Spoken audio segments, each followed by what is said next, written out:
Hello friends, আজকে নিয়ে এসেছি তোমাদের কাছে অনেক দিন পর একটা নতুন রেসিপি, ক্ষীরোদ কাতলা। এই রেসিপিতে তোমরা কাতলা মাছও ইউজ করতে পারো বা রুই মাছও।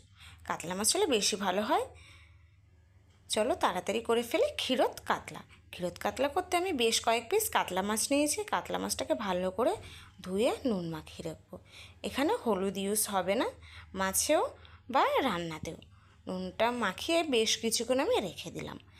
আর প্যানে দিয়ে দিলাম পরিমাণ মতো সাদা তেল মাছ ভাজার জন্য। এই রেসিপিতেও কিন্তু সর্ষের তেল ইউজ হবে না। তেলটা যে হালকা গরম হবে তখন আমি দিয়ে দিলাম 2 চামচ মতো ঘি। ঘিটা দিয়ে আমি কিছুক্ষণ গরম হতে দেব আর ঘিটা ভালো করে মিশিয়ে নিলাম। মিশিয়ে নেওয়ার পরে যেই ধুয়ো বেরোবে তখনই মাছগুলো আমি দিয়ে দিলাম।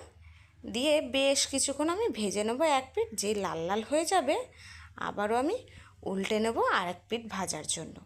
বেশ কিছুক্ষণ ভাজার পরে যেই লাল লাল হয়ে যাবে মাছগুলো ভাজা, তখন আমি একটা প্লেটে এক এক করে মাছের পিসগুলো তুলে নিলাম।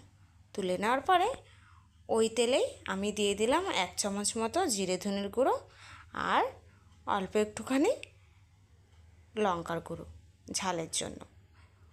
লঙ্কার গুঁড়ো দিয়ে আমি গ্যাসটাকে পুরো লোতে করে দেবো, কেন কি নাহলে মশলাটা পুড়ে যাবে।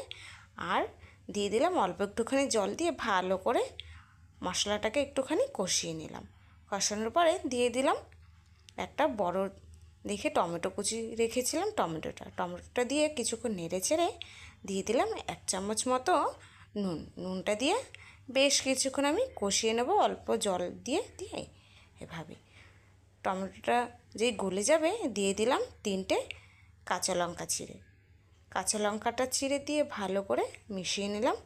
আর আমি আগে থেকে একটা মগে বা কাপও বলতে পারো, কাপে 1 কাপ উষ্ণ গরম দুধের সাথে 1/2 চামচ ময়দা গুলে রেখেছিলাম, সেটা আমি দিয়ে দিলাম। দুধটা দিয়ে ভালো করে নেড়ে চেড়ে বেশ কিছুক্ষণ যে ফুটে উঠবে তখন আমি দিয়ে দিলাম এক এক করে ওই মাছ ভেজে রেখেছিলাম কাতলা মাছটা দিয়ে ভালো করে নেড়ে ছেড়ে ফুটতে দেবো আমি পুরো মিডিয়াম আছে। এখানে হাই ফ্লেমে আমি রান্না করব না, মিডিয়াম টু লোতেই রান্না করব।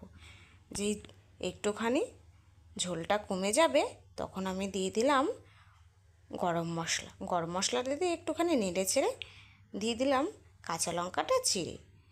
আর দিয়ে দিয়েছি নুনটাকে ব্যালেন্স করার জন্য পরিমাণ মতো চিনিটা দিয়ে ভালো করে নেড়ে চেড়ে নেব।